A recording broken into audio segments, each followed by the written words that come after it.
Yeah, It's Yeah. pretty much gonna be a yeah. gap year for them. I want to get to this apron thing. I'm sorry. This second apron, this hard cap the NBA has put in.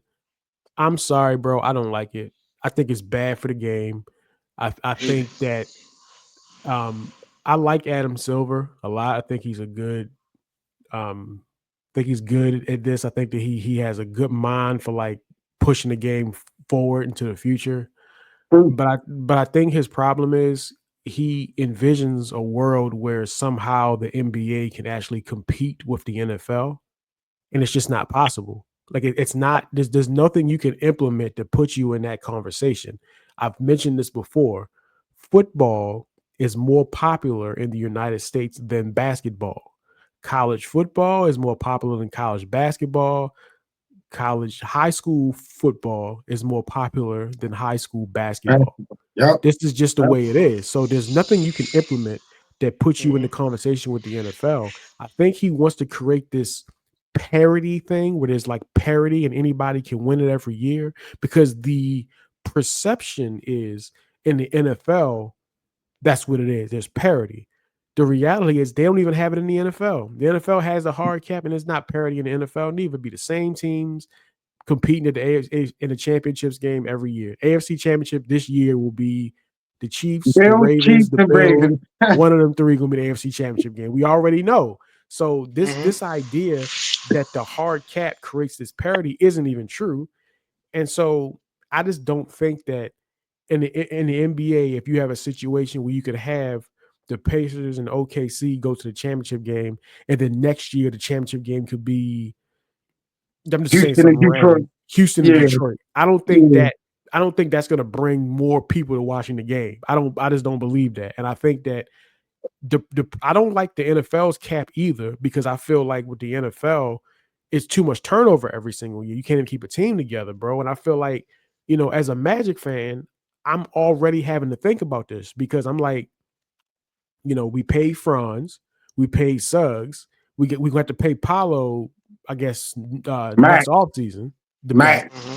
So that's three right there. So like we're not gonna be able to keep the team together either. So at some points, either one of those three are gonna have to go, or like Desmond Bain Johnny might have to Isaac gonna go. have to Isaac go. gonna have to One of go. them. Yeah, Like yo. somebody gonna have to go. And if Anthony Black makes the jump that you Oh, think he might, Kurt, he's not gonna be able, we're not gonna be able to afford him. Like he's gonna have to go. boy, y'all So got Hmm. a lot of talent. Y'all got a lot of yeah, talent, bro. God we damn, forgot and about we signed Mo Wagner back for 1 year for 5 million. If he comes out and has another solid season off the bench, he's gonna be gone next year. We can't afford to pay it. So Hmm. I just don't like the hard cap. I don't think it's good for the game. I think ultimately we're going to see this going to have more negative effect than positive effect. Stan, what's your thoughts it's on only that? going. Hold on, Go I'm ahead, going to Steve. Stan to go first, and I go to you. Go ahead, Stan. I hate it. I fucking hate it because of what it's doing to the league. Because what you're basically doing is instead of you're punishing the good teams, the smart teams, not the Mm-hmm. dumbass teams like the Pelicans and the Suns and the the Bulls and teams like that. You're punishing the good teams like Boston. You're going to punish the Thunder. You're going to punish the Pacers. These good teams that did it the right way, built their teams up made the smart free agent signings, made smart drafts, and now you're going to punish them because then what you're going to tell them is, oh, OKC, you got these three guys that you basically, you drafted, traded for, signed, and Shea, Jalen, and Hogan. You're not going to be able to pay them all. And if you do pay them all, who you gonna put them with? Who you gonna put around him? It's just you're punishing the good teams, and basically, so now for it, what it feels like is, how you would say you have a 5 year window. Like in the NFL, you might have a 5 year window to compete. In the NBA, it feels like it's a 3 year window now, because at some point you're either going to have to trade away somebody, or you're not going to be Mm-hmm. able to retain a key role player. Yep. The Thunder are in pretty good position to kind of withstand this because of the draft capital. So they just drafted a kid this year that can play center. So he'll play 5-10 minutes this year, and then next year they'll let Hardenstein leave, and he'll play center. That's how they're gonna actually be. Yeah, It's gonna but they're actually gonna they're have gonna to, have to build. but they're gonna have to pay Holmgren coming up soon. That's gonna Well, again, Holmgren's going. ask for some bread. So they're gonna have. They can pay those three guys, but it's just gonna be a matter of how they put a team around them.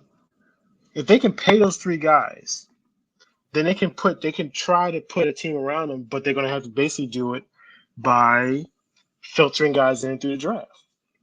Using those draft picks, they're gonna have to basically just go, okay, you're gonna play 20 minutes because Lou Dort is gonna get traded here.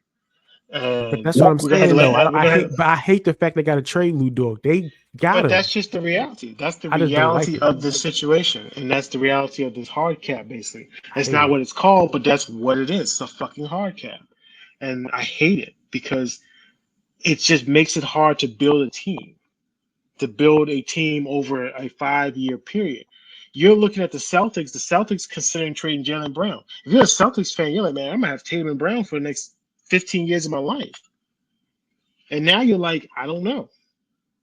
Yep. I don't know. Yep. I'm gonna have my guys. I don't. You just don't know now if you're gonna have your guys for 5, 10 years now because you got. I mean, the fucking owner of Denver just threw out there. I don't want to try. I don't want to have to, but we managed to trade Jokic one day. Can you imagine? You're a Nuggets fan. You're sitting there like, what? Why are you bringing that up? Why are you talking about trading Jokic? He's the best player in the world. Why would you even say anything about that? I ain't got no choice. Yeah. But I ain't gonna have no choice. you start looking at it, and you're like, well, we can't compete for a title, and we're paying, this guy $50 million a year, and this guy $40 million a year. Then you only got like $50, $60 million for the rest of your team. Yep. And like I said, it's not even, and it's not just the money, because you're gonna have teams that don't give a shit. Because it's gonna pay the luxury tax. This is about what happens when you get to that second apron. You lose the right to sign mid-level guys. You lose the right to sign buyout guys. You lose draft picks. Like it's an embarrassment that the Players Association went for this shit. I don't understand why. I don't get it. I don't know but it's not good for the players. It's just not good for the players. And I agree. this is what it is. And I don't think it's good for the league. Again, I don't know who wanted this besides the owners.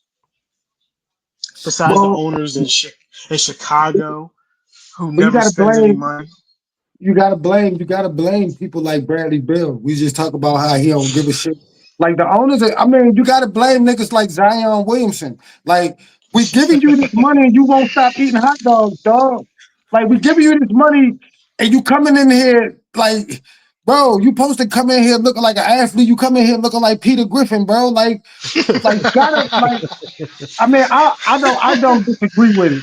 I don't disagree. I don't disagree with what y'all saying. I don't like it either.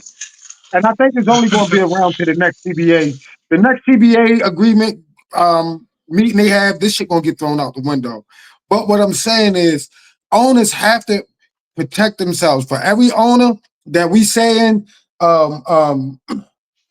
might have to train Joker, it's 4 or 5 owners saying, what about what we did with Ben Simmons? He just wouldn't play. What about the Kawhi Leonard? What about the Kawhi Leonard that I'm only playing 20 in a playoff game? In a playoff game, I'm only playing 28 minutes tonight. Like these owners are paying these guys 50, 40 million, and these guys are just doing whatever they want. So it kind of it does put fire. I don't agree with it. I don't like it. Like I said, I think it's going to be gone the next CBA agreement. The meet next. No, the next CBA is gonna be like another decade, man. It's like No, this I'm is just going to saying. hurt the Eventually, league. well, the players can always strike. We can have another strike. And that's That type always of good shit for the league. That's happens. always good. That's always great for the league, I right? know, right? I know, Just right? But that's what a they bunch of probably gonna have millionaires to saying do. that was strike. Yeah. But what I'm saying is, It's awful. they gaining. What I'm trying to say is, I don't like it, but the owners have a point. We tired of paying these guys 50 something million. So instead of us doing that, we just like they're trying to put caps on what guys can get paid. So if you won a championship team and you could have made 60 million, you might say, well, shit, man, give me 45 so I can keep Reggie. And then Reggie might look at it and say, well, shit, we got to keep Stan too. So fuck it, just give me 35, give him because, bro, like, But Kurt, but I'm gonna let you finish, bro. But like that doesn't That's precisely the problem with the NFL. And again, I guess I know nobody ever wants to say there's something wrong with the NFL because the NFL is just perfect. But like that's the problem. Like in the NFL, the minute you find an elite quarterback in the draft, the clock starts ticking. Because if you want to pay your quarterback, you have to gut your team. And that's not good for the league. It's just not good for the game, bro. Like, and the idea that you even have to tell a player to take less so we can actually put a team right. I don't think that's good. I don't. Like, I just don't. I I don't don't like either. I don't either. I'm not saying I agree with it. I'm just speaking on the direction I that don't they believe headed. in that at all. Because you got I don't think you got these guys, bro. Like you say, you a quarterback, like a quarterback. Like quarterbacks got in the NFL by the balls. Like a great quarterback can choke the life out of a whole organization. You know what I'm saying?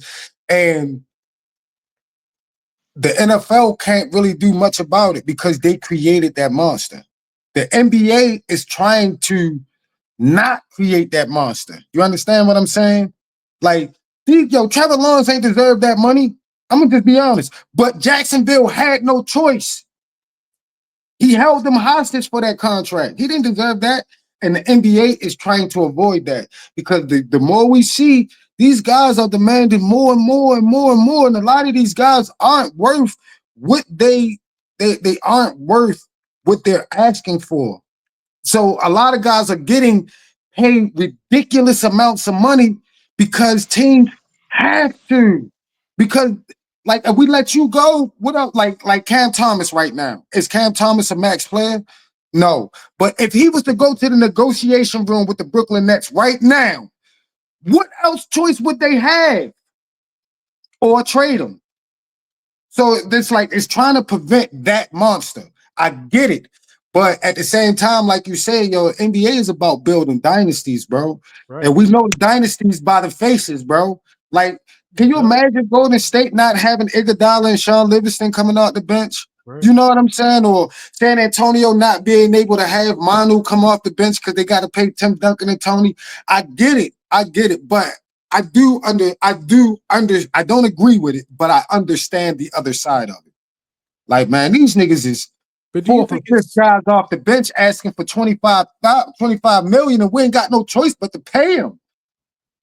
but do y'all So think it's more about you know, that or do y'all think it's more about creating parity though? Which one do you think it is? I just think it's more I about think it's creating a parity. mixture of both. I think it's a mixture of I both think it's the because parity one. I think it's both. Because parity, you don't if you want parity, you allow teams to keep their players together so all the teams can grow together. But that If it's wouldn't be about parity, but that wouldn't be parity. The idea of parity is that if a good like in the NFL, if you're a good team and you draft well, then that means you're gonna have a lot of talent on your team that you can't pay. So then those guys become free agents, and then the bad teams have the opportunity to pick those players and build their teams up. So that's the idea of it, right? Am I That's understand? the Would you? idea. yeah, Yeah. no, That's you're the right. idea of it. That's the Go ahead. idea. I do, Go ahead. yeah. That's the idea of it, and I think that's what the NBA wants. I think what the NBA wants is a more parity. I think they want parity. I think they want, but here's the problem with that. Then you get two mid-market teams like OKC and Indiana in your finals, and then you're looking at your TV ratings, and you're just like, why? Well, again, the NBA has always been a league predicated on stars. It's always Back. been a league predicated on superstars, household name players. And right now, the league doesn't have any young household name players. They are guys that, as basketball people know, Yep. but You're right. outside of LeBron and Steph and maybe Durant, they don't have those type of Luca players. getting Like in. at that, Luca getting in. Luka is Luca an getting in. international superstar, but he's not an American. And again, the thing is with American players, That's true. That's Americans true. like American superstars. Yeah. So like Shea, great player, amazing player, he's Canadian. You know, Embiid, not from America. Giannis, not from America. Luca, not from America. It's Yeah. a the league has always been built on superstars, American superstars. So it's hard to do that with this thing in place, and then you get two mid market teams in your finals. But then everybody keeps talking about league is always be fixing shit for the Lakers. It's like the Lakers haven't been the Lakers. If that was the case, then they wouldn't have put this shit in. It's like, come on, like they don't want the Lakers and the Knicks in the finals every year. They don't want that. They understand that if we didn't put this thing in, then Golden State and LA, the Lakers, the Clippers, teams with flush with cash would just be able to just say, fuck it, we'll just pay the luxury tax. Golden State was willing to pay a luxury tax every year. It was like 300, 400, 500 million dollars, but they won a championship with it. So worth it, yeah. And that's what these teams were looking at. Boston knew exactly what they were going to do, what they were looking at when they did the team they built, and they won a championship. So was it worth it to pay that bill? Yes. If you're And gonna that's get a why the league said, champion, yeah, yeah. So that's why the league did what they owners wanted this hard cap basically. That's what it is, hard cap. And they punish these teams that go into that second apron, and you're going to take away the mid level. You're going to take away draft picks. You're going to take away their ability to sign buyout guys, which again, buyout guys is what can put you over the top for a championship. yep. Look at the kind of guys that are going to be available as far as buyout market. Like Dame is going to be on the buyout market. Yeah. Yep. Dame Yep. will be a free agent to sign wherever he wants. And he could sign for the league minimum because he's going to get his 23, 25 million from the Bucks for the next 5 years. He could sign for the league minimum. So now you got Damian Lillard on a minimum contract. You remember we said we might get DeMar DeRozan on one of them waivers Yeah. soon. You know what I mean? If the Kings just bought out DeMar DeRozan, Yeah. then DeMar DeRozan's available on a buyout contract. And if you were on that second apron, you can't sign him. Can't sign him. Yeah. Yeah. You I can't mean, you sign know him. what? I guess I just gotta just wait and see how it goes after for me. I don't know. I just look at I like hate it. okay. I don't have to wait and see nothing. I hate it. I No, hate but it. I like hate what what I'm it's saying doing to the is But league. like let's say in 3 years, right? Let's say in 3 years, it creates the most competitive league we've ever seen. Would it be worth it then?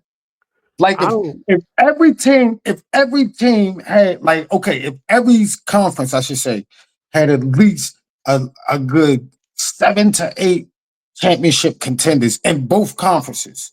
You're looking at the 8 seed and saying, yo, they can really win it if they get it together. no, Does that make the league? no. Does a more competitive league? I mean, what I'm saying is, would y'all accept this if it makes the league more competitive? If I just think every at this night is point, a close game, if every night is a dogfight for every team, well, for the majority, let's say the top 10 teams in each conference, right? Like we can have Doesn't like a matter. championship caliber team in the ninth seed playing for a playoff. Like this team is playing for the play-in, and they legitimately have a chance to win it all. If we get that type of league, would this be worth it? Ideally, I guess, but it's still from the fan perspective. Again, I'm a Lakers fan. You look at it from the perspective of okay, we're gonna have Luka on our team hopefully for the next 10 years. How do we build a team around Luka Doncic? How do you do that when you got an old man LeBron making $50 million and you only have another 50, $60 million to spend on the rest of your team? Because you go into that cap and you go into that apron, now you can't be a buyout guy. So now you take yourself out of you can't use a mid level, which is what we do, which we use to sign the kid from Memphis. You use mid level. You lose that. Then you lose the buyout market thing. Like I said, Dame's gonna be a buyout market guy. There's gonna be a bunch of guys that are gonna be buyout market guys that you won't be able to sign. This but thing's I don't like that. I just I don't think like to it, man. Kurt's point, what Kurt is saying is in that scenario, like which like with the Lakers, if you run into a scenario where like you feel like the only way to really like keep going is to find a way to like move LeBron off the team. I think the idea here is that could you like if the Lakers, I'm not saying they're gonna do this, okay, not saying they're gonna do this, but if they could theoretically like move on from LeBron and like stretch it kind of the same way they did with Dame, um, and then LeBron becomes a free agent, would it be good for the league? if LeBron just signed somewhere and it was kind of like flip. I guess that's what Kurt is saying. Like, could it make the league more competitive throughout the league? And I just don't think so. But like in this scenario, what if LeBron just said, "I'm going back to Cleveland again," and now all of a sudden the Cleveland Cavaliers are like the favorites, right? But I just don't think that happens because I just feel like you can literally the model that you love that you want to look at the NFL, look at the model and you'll see that no, a hard cap doesn't guarantee anything because the same teams are good in the NFL. The perception is that though. The perception walking into every year is that This any is perception, yeah, it's like so like Yeah.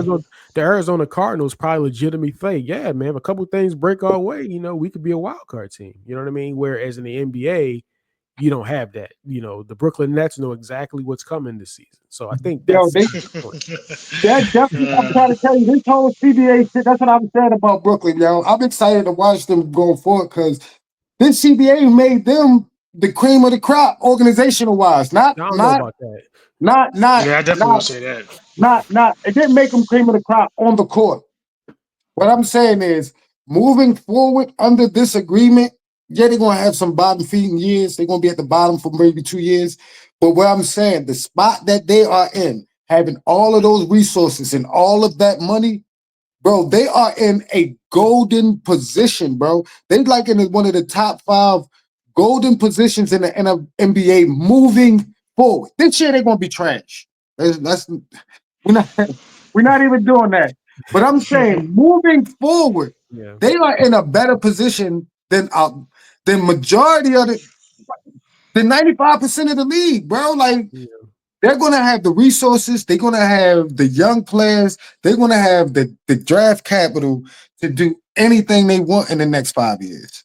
You understand? I just hope they don't fuck it up. Just don't fuck it up. Don't. Sean Marks is still the GM, so I wouldn't say that, but But Stan, this is what I want to say about what you were saying about LeBron though going to another. Bro, you gotta leave Sean Marks alone, yo. He made a couple bad decisions, bro. He a lot trying of to bad make it up. decisions. But what I'm saying A is, lot okay, of bad we talk decisions. about Bradley Bill, right? We talk about Bradley Bill. Let's put Bradley Bill back in Washington, right? And Washington says, damn, we can't afford Bradley Bill. So we gotta let him go. And they trade him to Phoenix. Now, Bradley Bill is not the same player in Phoenix that he was in Washington. So who's the like J Dub? He plays great alongside of Shea. Now, if they can't afford Shea, you might think J Dub going to Sacramento will make the league more competitive. But what if J Dub is not the same player in Sacramento? Yeah. What if he was only that player because he was beside Shea and that will? So now OKC loses one of their players, and now Sacramento has to overpay Yep. That's a exactly what guy happened. that's not even really like that to Yep. begin with. Yep. Now, I'm not saying J Dub can't Yeah. handle Yeah. it at Yeah. home. For sure. For I'm just sure. using that as an Example. example. I got We've you. seen guys go to other places and not be as effective. Richard Yep. Jefferson, Kenyon Martin, when he played with Jason Kidd, oh my Yep. goodness, he was a month. Yo went to Denver, we forgot all about him. You see Not what to I'm mention, saying? not to mention Like all the millionaires Steve Nash made at Phoenix. He had all them what? guys was Hmm. balling. Once they All them went guys, somewhere else. all them guys, except for look, Joe Johnson was the only guy that Yeah. like maintained that got better. But what I'm saying is, you know, you might be the Jets. Remember, Jets gave Bart Scott all that money because he was Yep. sitting beside Ray Lewis. You Well, might Bart was end up good. being the Jets. Well, Bart was good though. Bart was good with the Jets. He wasn't like when he was with the Ravens. He was good. Did they overpay him? Yes. That's what I'm saying. That's all Yeah. I'm saying. I just don't. I You don't gonna like end the up. idea. I just don't like the idea that good franchises that draft well, that pick their players, have to basically let these players go because of a cap. I I agree. just don't. Yeah, And I like I don't. said, I The don't Ravens have been. That's why Yeah. the NFL put the comp pick thing in there. It's like the Ravens are the kings of the comp picks because we always get comp picks from guys that we lose in free agency because we can't afford to bring them back. yeah, I just don't like the idea of the teams that draft well, that pick players, that do the right thing, that do it the right way, get punished, so that Yeah. teams like fucking Chicago can feel good about themselves. I just Yeah. don't. I Yeah. don't like that. I don't like that, man. and then I we Like we don't supposed to know make the if those guys are going to be the same players. We Yeah, don't Of even. course. I You just know what think I'm that like saying? I just think that like you could have implemented this and put something in where you say, you're not taxed on money for players that you drafted. You can't punish me because I drafted well. That's my Yeah, issue. Yeah, I don't like that like shit. I that. don't like that, bro. I Yeah, don't yeah, like that. Yeah, but The yeah. but Thunder drafted Jalen Williams and Chet Holmgren, right. these guys, and I don't want them to feel they have to, Kason you know, Wallace, like they're not gonna be able to afford yeah, him when his time come up. It's yeah. not. Kason Wallace is not gonna be on that team in a couple of years No. So I just don't like because it, he's bro. gonna. I'm sorry. I Yeah, I hate don't it. like it, man. I Um, hate it, man. all right, let's move. Let's